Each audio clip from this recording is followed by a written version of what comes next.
जिससे जैसा काला कानून आने के बाद 10 साल के बाद विश्वविद्यालय परिसर में कोई भी समान वर्ग का छात्र छात्राएं यहाँ पढ़ने के लिए नहीं आ पाएंगे, क्योंकि जब भी विश्वविद्यालय में कोई छात्र छात्रा आता है तो ये नहीं देखता कि हम कि जनरल हैं, ओबीसी हैं, एससी हैं। हमारे जितने भी क्लासमेट हैं उसमें जनरल भी होते हैं, एससी भी होते हैं, छात्रावास में रहते हैं। हम लोग कभी भी जातिगत भेदभाव नहीं देखते हैं, लेकिन ये कानून आने के बाद केवल जातिगत भेदभाव ही लोग देखेंगे। आपस में छात्र बढ़ जाएंगे, जब छात्र आपस में बढ़ जाएंगे तो विकसित भारत का सपना कैसे सरकार देख रही है, कैसे पूरा हो पाएगा। ये काला कानून है, इसमें संशोधन होना चाहिए, ये हटा देना चाहिए। जब 10 जो कमेटी बनी है, जांच कमेटी बनी है, उसमें एक भी समान वर्ग के छात्र या अध्यापक को नहीं जोड़ा गया है। और जो कोई भी ओबीसी एससी का छात्र अगर किसी के ऊपर अगर कोई एफआईआर करता है, मुकदमा करता है, तो उसका नाम तो पहले अननोन रहेगा, कोई जानेगा नहीं, और उसमें कोई तुरंत कार्रवाई होगा, इंसान का जेल होगा। मतलब कि हम विश्वविद्यालय में इतनी दूर पढ़ने के लिए आएंगे और कोई भी हमारे आपसी हिस्सा की वजह से 40-50 हजार रुपया देगा और हमारा पूरा जीवन खराब हो जाएगा। इस कानून की वजह से जो छात्र आपस में विश्वविद्यालय परिसर में पढ़ रहे हैं वह 3 भागों में बढ़ जाएंगे और हम छात्रों को बांटने नहीं देंगे। आज आपने क्या किया है?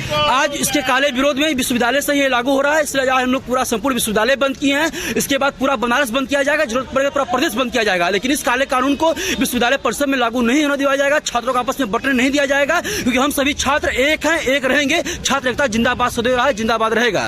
देखिए, उद्देश्य हमारा नहीं, पूरे देश का ही यही उद्देश्य है। जो सरकार ने एक काला कानून पास किया है जिससे जातिगत सौहार्द बिगड़ेगा।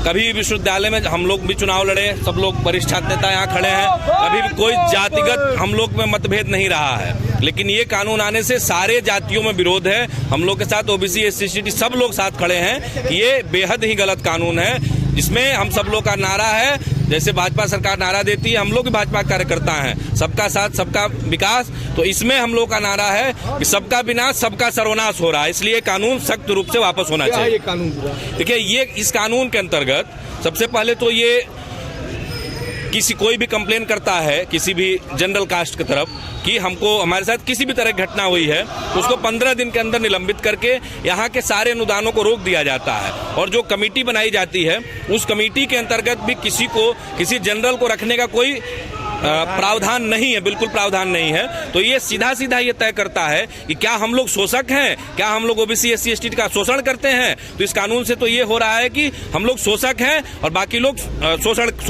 हम लोग करने वाले लोग हैं। लेकिन इस तरह की कोई बात नहीं, हम सब लोग मिलके सारे छात्र छात्राएं, ये केवल किसी सवर्ण समाज का नहीं, सारे समाज मिलके इसका विरोध कर रहे हैं। जैसे कि मैं सो रहा हूँ तो पिताजी को जगाना है मुझे, तो वो डायरेक्ट उठाने के बजाय, और हिंसा की परंपरा मेरे यहाँ नहीं थी सौभाग्य से, तो वो क्या करते थे कि उस कमरे में आ जाएंगे या बाहर से गुजरेंगे और चौपाई बोलेंगे, प्रात काल उठ गए रघुनाथा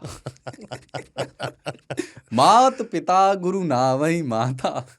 कभी कभी मैं गुस्से में उठ करके अरे पापा चरण स्पर्श किया और सो गया, उनका अम्मत उठाना।